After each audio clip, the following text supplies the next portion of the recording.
प्रणाम, मैं सलोनी शर्मा और आप देख रहे हैं हमारा YouTube चैनल DSVV TV। आइए नजर डालते हैं देव संस्कृति विश्वविद्यालय के इस सप्ताह की कुछ प्रमुख गतिविधियों पर।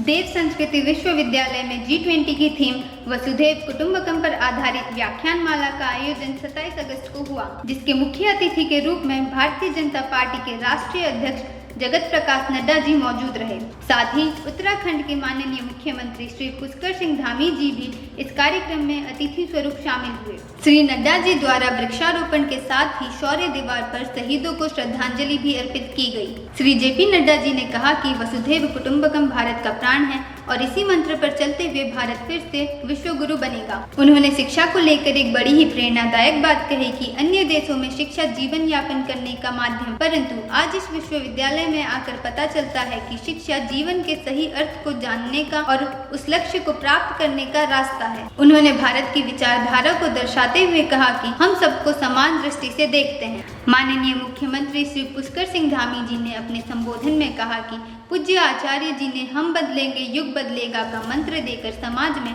जो जन जागृति लाने का पुनीत कार्य किया है, उसके लिए आने वाली पीढ़ियां सदैव उनके ऋणी रहेंगी। देव संस्कृति विश्वविद्यालय व्याख्यानमाला वसुधैव कुटुंबकम के इस क्रम में 28 अगस्त को राष्ट्रीय स्वयंसेवक संघ के सरसंघ चालक श्री मोहन भागवत जी मुख्य अतिथि के रूप में पधारे।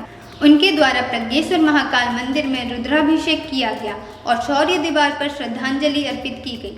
साथ ही वृक्षारोपण भी किया गया। श्री भागवत जी ने जीवन की उपयोगिता को बताते हुए कहा कि हमारा जीवन यशस्वीपूर्ण ही नहीं बल्कि उपयोगी भी होता है। साथ ही उन्होंने भारतीय संस्कृति और देश संस्कृति का भी उल्लेख किया। विश्वविद्यालय के प्रतिकुलपति डॉक्टर चिन्मय पंड्या जी ने पूज्य गुरुदेव के विचारों के माध्यम से G20 के इस थीम को संबोधित किया।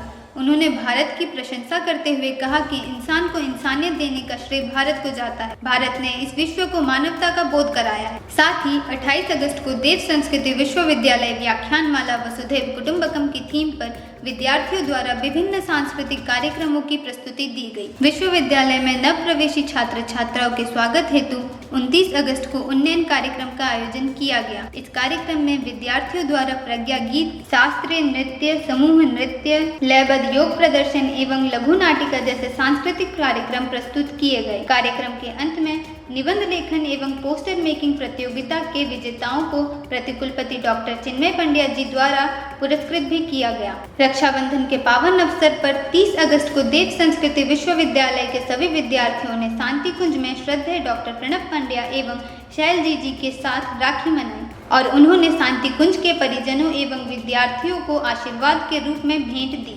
चंद्रयान 3 की सफलता के बाद 2 सितंबर को भारत के पहले सूर्य मिशन आदित्य L1 के लॉन्च पर माननीय प्रतिकुलपति डॉक्टर चिन्मय पंड्या जी ने सभी प्रतिभावान वैज्ञानिकों को बधाई दी। यह मिशन सूर्य से जुड़े अध्ययन में अत्यंत ही उपयोगी रहेगा। विश्वविद्यालय से जुड़ी अन्य महत्वपूर्ण गतिविधियों की जानकारी के लिए देखते रहिए DSVV TV। अपने महत्वपूर्ण सुझाव कमेंट बॉक्स में साझा करें। विश्वविद्यालय की गतिविधियों से सीधा जुड़ने के लिए आज ही डाउनलोड करिए DSVV mobile application, play store पर उपलब्ध। धन्यवाद।